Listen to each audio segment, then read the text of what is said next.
ஓம் சாந்தி. இன்றைய முரளி 9/1/2026. பாப்தாதா மதுபன். இனிய குழந்தைகளே, கிரேட் கிரேட் கிராண்ட் ஃபாதர் என்றால் அனைத்து தர்மபிதாக்களுக்கும் ஆதிபிதா, பிரஜாபிதா, பிரம்மா. அவரது தொழில் குழந்தைகள் உங்களுக்கே தெரியும். கேள்வி: கர்மத்தை உயர்ந்ததாக்கும் உத்தி என்ன? பதில்: இந்த பிறவியில் செய்த எந்த செயலையும் தந்தையிடம் மறைக்காதீர்கள். ஸ்ரீமத்து படி செயல்களை செய்தால் ஒவ்வொரு செயலும் உயர்வாகும். செயலே அனைத்திற்கும் ஆதாரம். ஒருவர் பாவகர்மம் செய்து மறைத்தால் அதற்கு 100 மடங்கு தண்டனை கிடைக்கும். பாவம் அதிகமாகிக் கொண்டே போகும். தந்தையோடு யோகம் முறியும். பிறகு அப்படி மறைப்பவர்களுக்கு சத்திய நாசம் ஏற்படும். அதனால் சத்திய தந்தையோடு சத்தியமாக இருங்கள். ஓம் சாந்தி. இந்த பழைய உலகில் இப்போது கொஞ்ச நாட்களுக்கு நாம் பயணிகள் என்பதை இனிமேலும் இனிய கண்டெடுக்கப்பட்ட குழந்தைகள் புரிந்து கொள்கிறீர்கள். இன்னும் 40,000 வருடங்கள் எங்கே இருக்க வேண்டும் என உலகில் உள்ள மனிதர்கள் நினைக்கிறார்கள். குழந்தைகள், உங்களுக்கு நம்பிக்கை இருக்கிறது தானே? இந்த விஷயங்களை மறக்காதீர்கள். இங்கே அமர்ந்திருக்கும் போது குழந்தைகள் உள்ளத்தில் நெகிழ்ந்து போக வேண்டும்.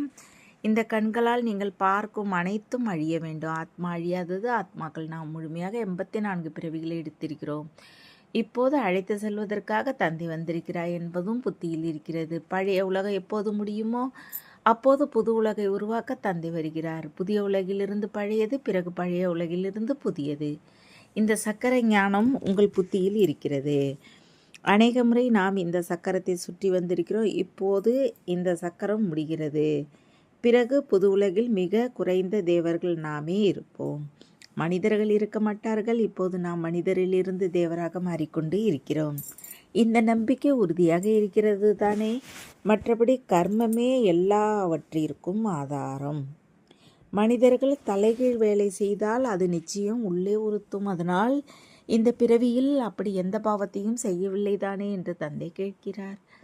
இது சீச்சி ராவண ராஜ்யம். இதையும் நீங்கள் புரிந்து கொள்கிறீர்கள். ராவணன் என்பது எந்த பொருளின் பெயர் என்பது உலகிற்கு தெரியாது. பாபுஜி ராம் ராஜ்யம் வேண்டும் என்று சொன்னார். ஆனால் அதன் அர்த்தத்தை புரிந்து கொள்ளவில்லை. ராம் ராஜ்யம் எப்படி இருக்கும் என்பதை இப்போது எல்லையற்ற தந்தை புரிய வைக்கிறார். இது தீமையான உலகம். இப்போது எல்லையற்ற தந்தை குழந்தைகளுக்கு ஆஸ்தி கொடுக்கிறார். இப்போது நீங்கள் பக்தி செய்வதில்லை. இப்போது தந்தையின் கரம் கிடைத்திருக்கிறது. தந்தையின் ஆதாரம் இல்லாமல் நீங்கள் விஷ வைத்தரணி நதியில் மூழ்கி தத்தளித்து வந்தீர்கள். அரைக்கல்பம் பக்தியே நடக்கிறது. ஞானம் கிடைப்பதால் நீங்கள் புதிய உலகத்திற்கு போகிறீர்கள். நாம் தந்தையை நினைவு செய்து செய்து பவித்திரமாவோம். பிறகு பவித்திர ராஜ்யத்திற்கு போவோம் என்ற நம்பிக்கை இப்போது குழந்தைகள் உங்களிடம் இருக்கிறது. இந்த ஞானமும் இப்போது புருஷோத்தம சங்கம யுகத்தில் உங்களுக்கு கிடைக்கிறது. இது புருஷோத்தம சங்கம யுகம். இப்போது நீங்கள் சீச்சியிலிருந்து அழகாகவும் முள்ளியிலிருந்து மலராகவும் மாறிக்கொண்டு இருக்கிறீர்கள். யார் மாற்றுகிறார்? தந்தை. தந்தையை அறிய வேண்டும். ஆத்மாக்கள் நமக்கு அவர் எல்லையற்ற தந்தை. லௌகீக தந்தை எல்லையற்ற தந்தை என்று சொல்ல மாட்டார்கள். ஆத்மாக்களின் கணக்குப்படி பரலோக தந்தை அனைவருக்கும் தந்தை. பிறகு பிரம்மாவிற்கும் தொழில் தேவை. குழந்தைகள், உங்களுக்கு எல்லோருடைய தொழிலும் தெரியும். விஷ்ணுவின் தொழிலும் தெரியும். அவர் எவ்வளவு அலங்கரிக்கப்பட்டு இருக்கிறார். சொர்க்கத்தின் எஜமானர் இல்லையா? இவரை சங்கம யுகத்தை சேர்ந்தவர் என்று சொல்வார்கள். மூலவதனம், சூட்ச்மவதனம், ஸ்தூலவதனம் எல்லாம் சங்கம யுகத்தில் வருகின்றன. பழைய உலகம் மற்றும் புது உலகின் சங்கமம் இது என்று தந்தை புரிய வைக்கிறார். பதித்த பாவனரே வாருங்கள் என்று அழைக்கிறார்கள். தூய உலகம், புது உலகம், அழகான உலகம். பழைய உலகம் எல்லையற்ற தந்தைக்கு பாக இருப்பது உங்களுக்கு தெரியும். அவர் கிரியேட்டர், டைரக்டர். அனைவருக்கும் ஏற்றுக்கொள்வதால் அவருக்கு ஏதாவது செயல் இருக்கிறது தானே? அவரை மனிதர் என்று சொல்ல முடியாது. அவருக்கு சரீரமே இல்லை. மற்ற எல்லோரையும் மனிதர் என்றோ தேவர் என்றோ சொல்வார்கள். சிவபாபாவை மனிதர் என்றோ தேவர் என்றோ சொல்ல முடியாது. ஏனென்றால் அவருக்கு சரீரம் இல்லை. இதை தற்காலிகமாக பெற்றிருக்கிறார். இனிமேலும் இனிய குழந்தைகளே, நான் சரீரம் இல்லாமல் எப்படி ராஜயோகத்தை கற்பிப்பேன் என்று தானே சொல்கிறார். மனிதர்கள் என்னை கல்லிலும் மண்ணிலும் இருப்பதாக சொல்கிறார்கள். ஆனால் இப்போது நான் எப்படி வருகிறேன் என்பதை குழந்தைகள் நீங்கள் புரிந்து கொள்கிறீர்கள். இப்போது நீங்கள் ராஜயோகத்தை கற்கிறீர்கள். இதை எந்த மனிதரும் கற்பிக்க முடியாது. தேவர்கள் சத்தியுக ராஜ்யத்தை எப்படி பெற்றார்கள்? நிச்சயம் புருஷோத்தம சங்கம யுகத்தில் ராஜயோகத்தை கற்று இருப்பார்கள். அதனால் இதை சிந்தனை செய்து இப்போது குழந்தைகள் உங்களுக்கு அளவற்ற மகிழ்ச்சி ஏற்பட வேண்டும். இப்போது நாம் 84 பிறவி சக்கரத்தை முடித்து விட்டோம். தந்தை ஒவ்வொரு கல்பமும் வருகிறார். இது பல பிறவிகளின் கடைசி பிறவி என்று தந்தை தானே சொல்கிறார்.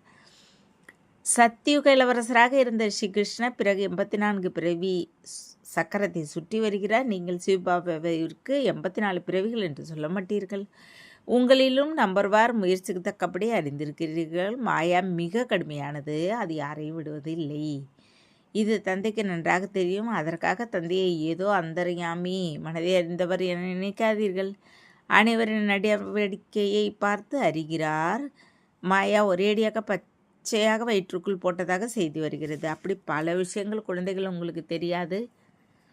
தந்தைக்கு எல்லாம் தெரியும். மனிதர்கள் பிறகு தந்தை அந்தர்யாமி என்று நினைக்கிறார்கள். நான் அந்தர்யாமி இல்லை என்று தந்தை சொல்கிறார். ஒவ்வொருவர் நடத்தையிலிருந்து எல்லாம் தெரிகிறது. மிகவும் சீச்சியாக நடந்து கொள்கிறார்கள். மாயாவிட கவனமாக இருக்க வேண்டும் என தந்தை குழந்தைகளுக்கு எச்சரிக்கை கொடுக்கிறார். மாயா அப்படி இருக்கிறது. அது ஏதாவது ரூபத்தில் ஒரேடியாக விழுங்குகிறது. பிறகு தந்தை புரிய வைத்தாலும் புத்தியில் உட்காருவது இல்லை. அதனால் குழந்தைகள் மிகவும் கவனமாக இருக்க வேண்டும். காமம் மகா சத்துரு. தான் விகாரத்திற்கு சென்றதே தெரியவில்லை. அப்படியும் நடக்கிறது. அதனால் எந்த தவறு நடந்தாலும் அதை தெளிவாக சொல்லுங்கள், மறைக்காதீர்கள் என்று தந்தை சொல்கிறார். இல்லை என்றால் 100 மடங்கு பாவமாகவும் அது உள்ளே உறுத்தி கொண்டு இருக்கும். முழுமையாக விழுவீர்கள். உண்மையான தந்தையிடம் முற்றிலும் உண்மையாக இருக்க வேண்டும். இல்லை என்றால் மிக அதிகமாக நஷ்டம் ஏற்படும். மாயா இந்த நேரம் மிக கடுமையாக இருக்கிறது. இது ராவண உலகம். நாம் இந்த பழைய உலகை ஏன் நினைக்க வேண்டும்? நாம் புதிய உலகை நினைக்க வேண்டும். அங்கே எப்போது சென்று கொண்டு இருக்கிறோம். தந்தை புது வீடு கட்டும் பொழுது தமக்காக வீடு தயாராகி கொண்டிருப்பதை குழந்தைகள் புரிந்து கொள்கிறீர்கள். மகிழ்ச்சி ஏற்படுகிறது. இது எல்லையற்ற விஷயம். நமக்காக புது உலகம் சொர்க்கம் உருவாகி கொண்டிருக்கிறது. சொர்க்கத்தில் தங்குவதற்கு வீடுகளும் நிச்சயம் இருக்கும். இப்போது நாம் புது உலகத்திற்கு போக போகிறோம். எந்த அளவு தந்தையை நினைவு செய்வீர்களோ அந்த அளவு அழகிய மலர்களாவீர்கள். நாம் விகாரங்களின் வசத்தில் முட்களாக இருந்தால் மாயா பதிப்பொறை ஒரேடியாக தின்று விடுவது வழக்கம். மாயா பாதி பேரை ஒரேடியாக தின்று விடுவது தந்தைக்கு தெரியும். யார் வருவதில்லையோ அவர்கள் மாயாவிற்கு வசமாகி நீங்களும் புரிந்து கொள்கிறீர்கள். தந்தையிடம் வருவதே இல்லை. இப்படி மாயா பலரை விழுங்குகிறது. மிகவும் நன்றாக இருக்கிறது என்று சொல்லிவிட்டு போகிறீர்கள். நாங்கள் இதை செய்வோம் அதை செய்வோம், நாங்கள் யாகத்திற்காக உயிரை கொடுக்க தயாராக இருக்கிறோம் என்று சொன்னவர்கள் இன்று இல்லை. உங்கள் சண்டையே மாயாவோடு தான். மாயாவோடு சண்டை எப்படி நடக்கிறது என்பதை உலகில் யாருக்கு தெரியாது. இப்போது குழந்தைகள், உங்களுக்கு ஞானத்தின் 3வது கண்ணை தந்தை கொடுத்திருக்கிறார். அதன் மூலம் நீங்கள் இருளிலிருந்து வெளிச்சமானீர்கள். ஆத்மாவிற்கே இந்த ஞானம் கொடுக்கிறார். அப்போது உங்களை ஆத்மா என உணருங்கள். எல்லாவற்றையும் தந்தையவர் ஆத்மா என உணருங்கள். எல்லையற்ற தந்தை நினைவு செய்யுங்கள் என்று தந்தை சொல்கிறார். பக்தியில் நீங்கள் நினைவு செய்தீர்கள் தானே? நீங்கள் வரும்போது நாங்கள் பள்ளியாவோம் என்று சொன்னீர்கள். எப்படி பள்ளியாவீர்கள்? இதை அறியவே இல்லை. நாம் எப்படி ஆத்மாவாக இருக்கிறோமோ அப்படி தந்தையுடன் இருக்கிறார் என்பதை இப்போது நீங்கள் புரிந்து கொள்கிறீர்கள். தந்தையுடையது அலௌகிக பிறவி. குழந்தைகள் உங்களுக்கு எவ்வளவு நன்றாக கற்பிக்கிறார்.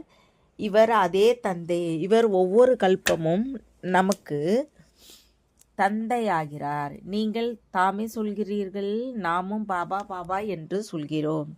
தந்தையும் குழந்தை குழந்தை என்று சொல்கிறார். அவரே டீச்சரின் ரூபத்தில் ராஜயோகத்தை கற்பிக்கிறார். மற்ற யாரும் ராஜயோகத்தை கற்பிக்க முடியாது. உங்களை உலகின் எஜமானராக மாற்றுவதால் அப்படிப்பட்ட தந்தையுடையவராகி அதே டீச்சரின் அறிவுரையை பெற வேண்டும். மகிழ்ச்சியில் உள்ள நிகழ்ந்து போக வேண்டும். ஒருவேளை சீச்சியானால் அந்த மகிழ்ச்சி வராது. பிறகு எவ்வளவுதான் தலையில் முட்டிக்கொண்டாலும் அவர் நமது சாதி சகோதரராக மாட்டார். இங்கே மனிதர்களுக்கு எத்தனை சர்ணம் இருக்கின்றன. உங்களுடைய சர்ணம் எவ்வளவு பெரியது என்பதை பாருங்கள். இவர் மிக பெரிய great great grandfather Brahma. இவரை யாரும் அறியவே இல்லை. சிவபாபாவை சர்வவியாபி என்று சொல்லிவிட்டார்கள். பிரம்மாவையும் யாருக்கும் தெரியாது. பிரம்மா விஷ்ணு சங்கரின் சித்திரமும் இருக்கிறது. பிரம்மாவை சூட்ச்மவதனத்திற்கு எடுத்து சென்று விட்டார்கள். அவருடைய சரித்திரம் எதையும் அறியவில்லை.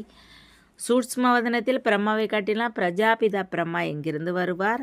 அங்கே குழந்தைகளை தத்தெடுப்பாரா என்ன யாருக்கும் தெரியவில்லை. பிரஜாபிதா பிரம்மா என்று சொல்கிறார்கள். ஆனால் பயோகிராபியை அறியவில்லை.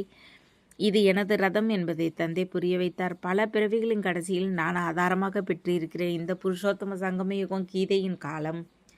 பவித்திரமும் முக்கியம். அழுக்கிலிருந்து தூய்மையாவது எப்படி என்று உலகில் யாருக்கும் தெரியாது. தேகம் உட்பட அனைத்தையும் மறக்க வேண்டும் என்று ஜாது சன்னியாதி போன்ற யாரும் சொல்ல மாட்டார்கள். ஒரு தந்தையை நினைவு செய்தால் மாயாவின் பாவ கர்மங்கள் அனைத்தும் சாம்பலாகும். இப்படி எந்த குருவும் ஒருபோதும் சொல்ல மாட்டார். இவர் எப்படி பிரம்மானார் என்பதை தந்தை புரிய வைக்கிறார். சிறுவயதில் கிராமத்து சிறுவனாக இருந்தார். ஆரம்பத்தில் இருந்து கடைசி வரை 84 பிறவிகளை எடுத்தார். அதனால் புதிய உலகம் பழையதாகிறது. இப்போது குழந்தைகள் உங்கள் புத்தியின் புட்டு திறக்கிறது. நீங்கள் புரிந்து கொள்ள முடியும், தாரணை செய்ய முடியும். இப்போது நீங்கள் புத்திவானாகிறீர்கள். முன்னால் புத்தி இல்லாமல் இருந்தீர்கள். இந்த லட்சுமி நாராயணன் புத்திவான்கள். இங்கே இருப்பவர்கள் புத்தி இல்லாதவர்கள். இவர்கள் பேரடைஸ் எஜமானர்களாக இருப்பதை முன்னால் பாருங்கள். ஸ்ரீ கிருஷ்ணன் சொர்க்கத்தின் எஜமானராக இருந்தார். பிறகு கிராமத்து சிறுவனாக மாறினார். குழந்தைகள் இவற்றை தாரணை செய்த பிறகு நிச்சயம் பவித்திரம் ஆக வேண்டும். பவித்திரத்தின் விஷயமே முக்கியம். பாபா, மாயா எங்களை விஷ வைத்தது, கண்களில் கிரிமினலாயின என்று எழுதுகிறார்கள். தன்னை ஆத்மா என உணருங்கள் என்று தந்தை சொல்கிறார். இப்போது வீடு திரும்ப வேண்டும். அது போதும்.